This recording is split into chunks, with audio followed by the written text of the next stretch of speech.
Orientação no espaço geográfico.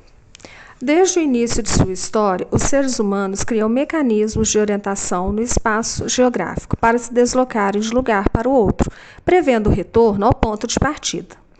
Bom, eu ilustrei essa parte da história com a historinha do João e da Maria e do Chapeuzinho Vermelho. Claro que vocês conhecem as duas histórias, né? Eu considero a mais triste a do João e da Maria. O pai deles, eles eram de uma família muito pobre e, num determinado momento, o pai resolve levá-los para a floresta para que eles não morram de fome. O que acontece? Ele pega os dois, leva para a floresta, mas ele dá um pedaço de pão para cada um. O Joãozinho, que era muito esperto, começa a jogar migalhas de pão pelo caminho. Então, a intenção do Joãozinho, mesmo sem ter aula de geografia, era qual? Ele queria, na verdade, encontrar o caminho de volta e retornar para a casa dele. Só que o Joãozinho não contava com uma coisa. Veio um passarinho e comeu as migalhas. Então, eles se perdem no meio da floresta. Então, se o Joãozinho e se a Maria tivessem tido aula sobre orientação geográfica, talvez eles não tivessem se perdido. E a Chapeuzinho Vermelho, gente, que menina mais teimosa. Primeiro, ela custou a convencer a mãe dela que ela podia ir sozinha levar doces para a vovozinha. A mãe dela deixou com uma condição. Ela poderia ir, mas ela não poderia se desviar do caminho. O que a Chapeuzinho fez? Primeira vez que ela encontrou com o lobo passou a perna nela e falou com ela: vai pelo atalho, você vai chegar muito mais rápido.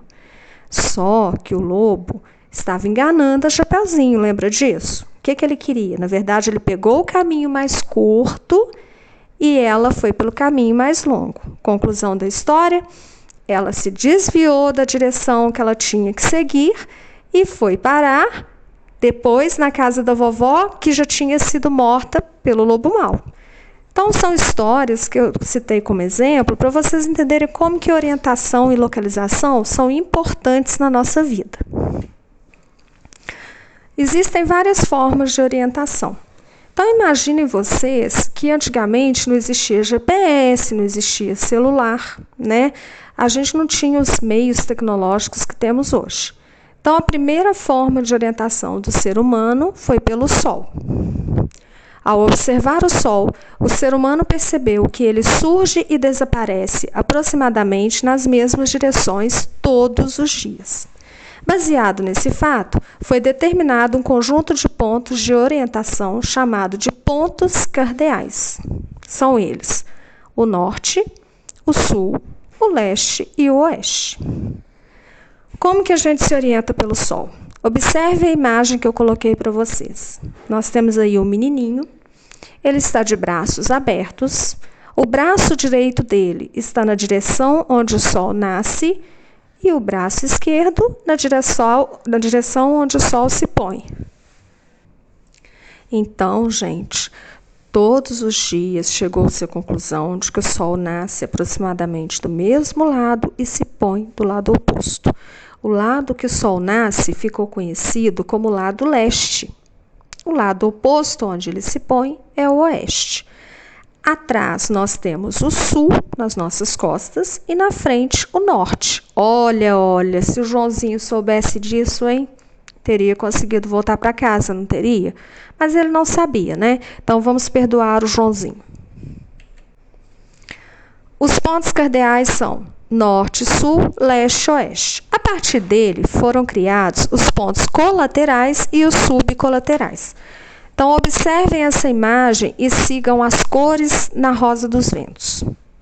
Então, os pontos vermelhos, as pontas vermelhas da estrela, representam os 4 pontos cardeais. As pontas azuis representam os pontos colaterais. Então, entre o norte e o oeste, nós vamos ter o noroeste. Entre o oeste e o sul, nós vamos ter o sudoeste.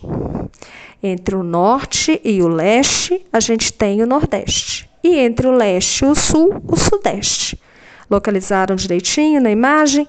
Agora, vocês vão ver que temos, além dos pontos cardeais e colaterais, os pontos subcolaterais. Não fiquem presos a isso. Eu vou mostrar os pontos subcolaterais, mas até lá pelo 7º, 8º ano, vocês vão usar mesmo os pontos cardeais e colaterais, ok? Então, entre o norte e o noroeste, nós vamos ter o norte e o noroeste. Entre oeste e noroeste, oeste e sudoeste, nós vamos ter...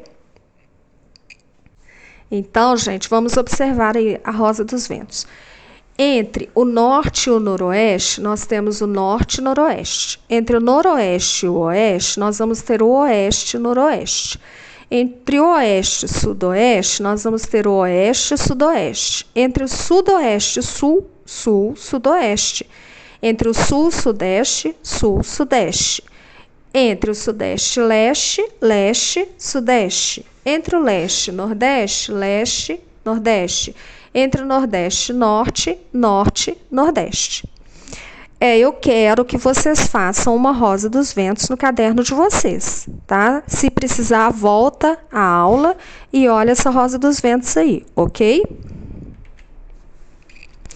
Pela bússola. A bússola é um instrumento de orientação que foi inventada pelos chineses há muito tempo. Ela possui uma agulha imantada. O que isso quer dizer? Que ela possui ímã na ponta da agulha. E essa agulha aponta sempre para o norte, atraída pelo polo magnético da Terra, que atua como um grande ímã. Aí eu coloquei para vocês um exemplo do que é uma bússola.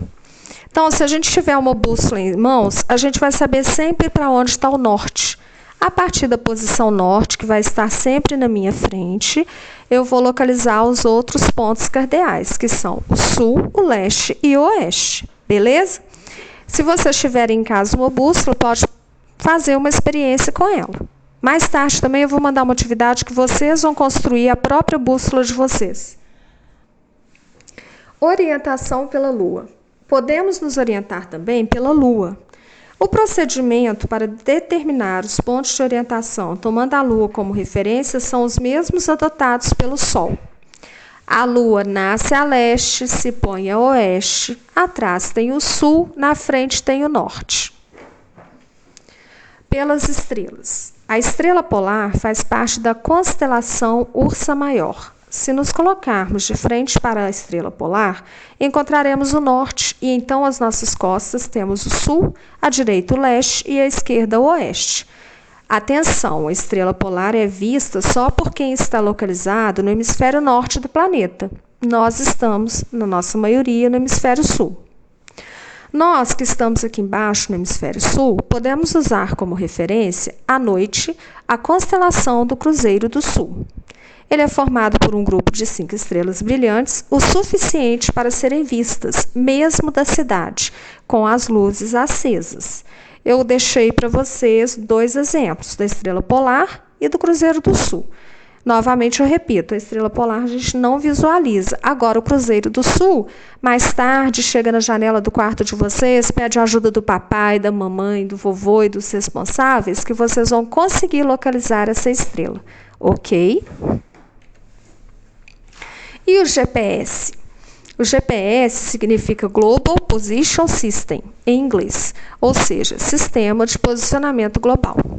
É um sistema eletrônico de navegação civil e militar, que emitem coordenadas em tempo real e é alimentado por informações de um sistema de 24 satélites, chamado Navster, e controlado pelo DoD, Departamento de Defesa dos Estados Unidos. O GPS basicamente funciona como uma constelação, ou seja, um conjunto de estrelas, de 24 satélites, que orbitam a Terra 2 vezes por dia, emitindo sinais de rádio a uma dada frequência para receptores localizados na Terra, que podem ser até portáteis, que cabem na palma da mão. Todos nós temos o GPS no nosso celular.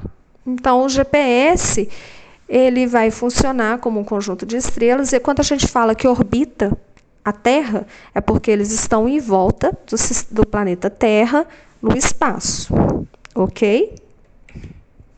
Bom, finalizamos a aula. Eu expliquei tudo sobre direção e agora nós vamos fazer as atividades. As atividades serão enviadas à parte. Beijinhos para vocês.